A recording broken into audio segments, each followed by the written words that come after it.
G'day fish keepers, Cam here from the fishroom.co.nz, and today we're talking all things mollies. Alright, mollies. So what are mollies and what are they good for?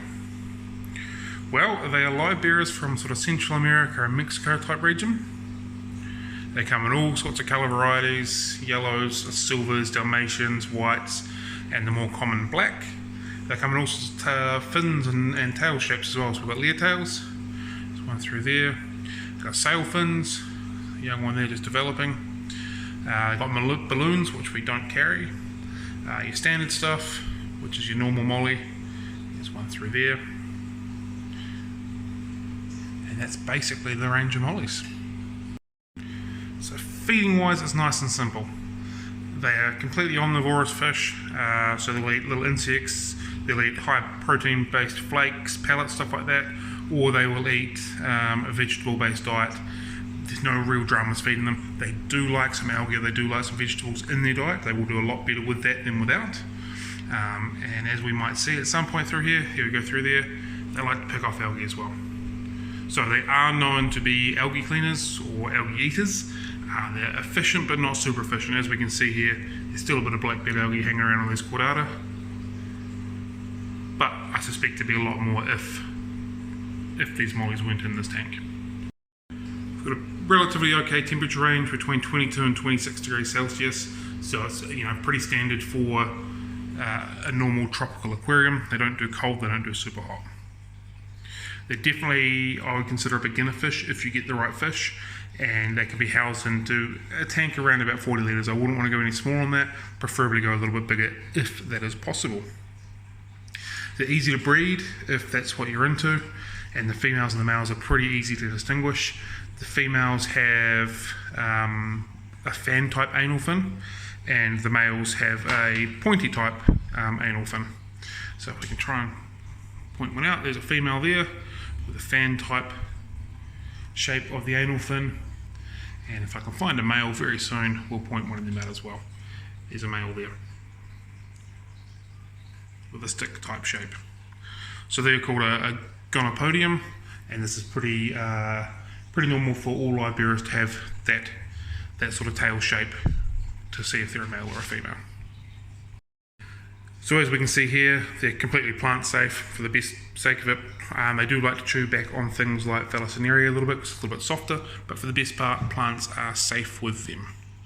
They get to sort of 3 to 4 inches, so they get big without being massive, which is nice as well. They can also go full brackish, they go brackish or full salt as well. One of the few fish species that can go from fresh to salt.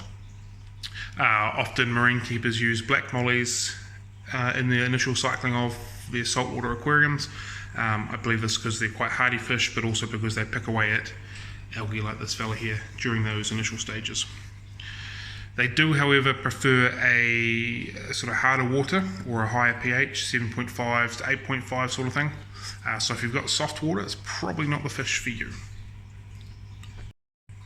They do like to be in a small group as opposed to individuals. A group of 4 is generally a better option. If you can go a little bit more, they are better as well. As you can see here, there's 15, 20 or so in this tank.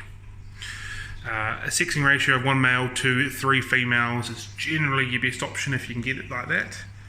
It'll give the males a few opportunities to harass, is probably not the right word, but I'm going to use it anyway, and let the females have a little bit of downtime. Let's talk about some of the downsides to mollies.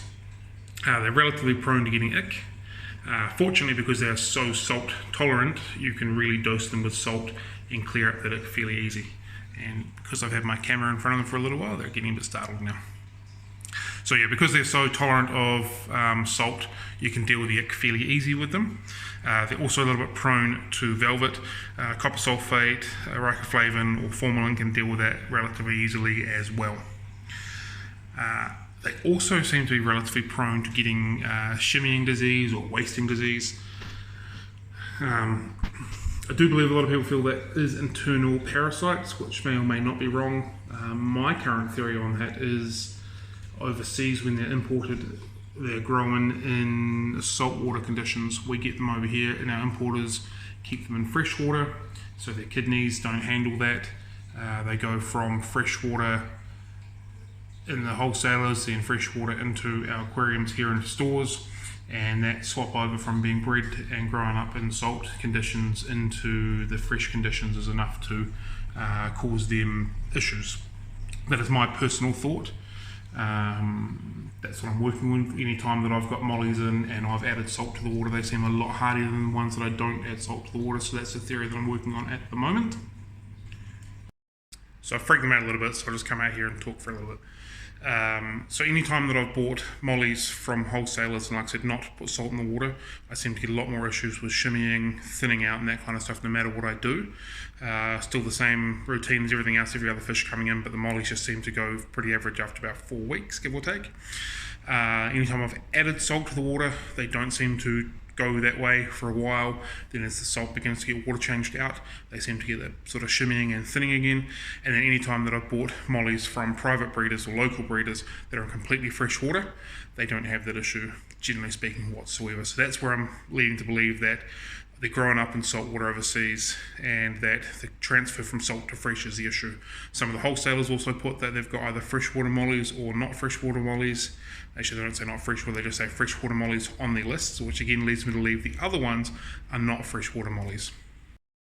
So that is something that, as a hobbyist, I feel we need to be very mindful of. It's also something as a store owner we have to be very mindful of to make sure that people aren't being set up to fail. They get these new fish home and all of a sudden, 4, 5, 6 weeks down the track, they just start wasting away for no apparent reason, and then they basically die off.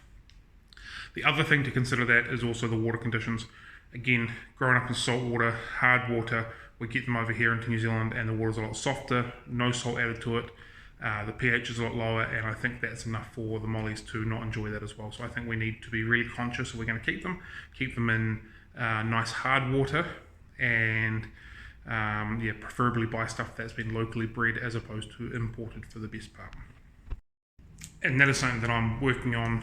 Once we've got a bit more established out the back, we'll be holding a lot more mollies. We're going to buy a whole lot from the importers, put them in some salt water, and slowly but surely take them out of that.